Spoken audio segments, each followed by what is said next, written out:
अस्सलाम वालेकुम। 2023 का 96 क्वेश्चन इस तरीके से है सवाल। The value of A when the point 3,4 lies on line y is equal to A x plus 7 divided by 3 is. Urdu में इस तरीके से नुक्ता 3,4 अगर खत A x plus 7 divide by 3 equal to Y पर वाक़या हो तो ए की कीमत या कदर होगी।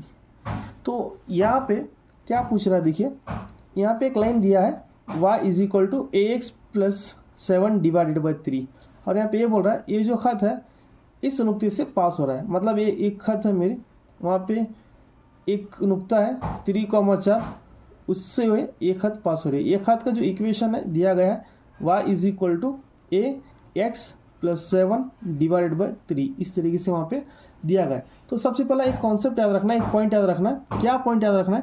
जब कभी भी खत किसी एक नुक्ते से पास होते हैं या एक नुक्ते से पास होता है, लाइज होता है, या एक नुक्ते से वहाँ पे गुजरता है, तो समझ लीजिए ये जो नुक्ते हैं ये इसके सॉल्यूशंस हैं, ये इसके सॉल्यूशंस हैं। ठीक है, तो यहाँ पर क्या करना है, बस आपको ये जो 3,4 है इसकी वैल्यूज़ आपको क्या करना है, निकलना है x, y बोल के।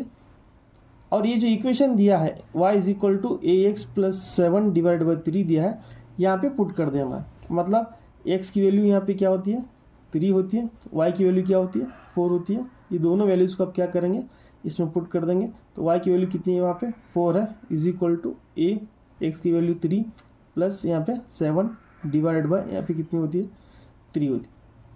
फिर यहाँ पे से यहाँ पे मल्टीप्लाई कर लेंगे, 4 3 यहाँ पे 12 होता है, फिर a इंटू 3 प्लस 7 ये 12 is equal to 3a plus 7 होता है। फिर यहाँ पे 12 minus 7 is equal to 3a होता है, क्योंकि प्लस 7 इधर आए तो माइनस 7 हो जाता है। फिर नेक्स्ट यहाँ पे इसको हम माइनस करेंगे तो ये हमारा आंसर होता है 5 होता है।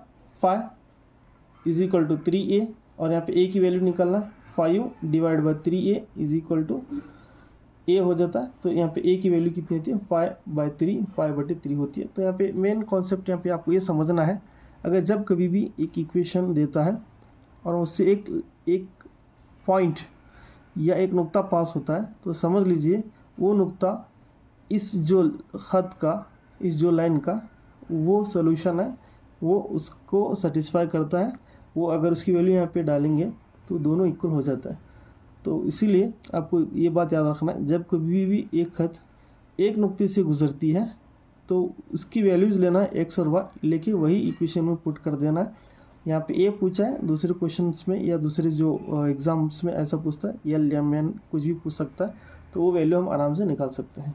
तो ये था कॉन्सेप्ट 96 क्वेश्चंस 2023 क्वेश्चन पेपर का।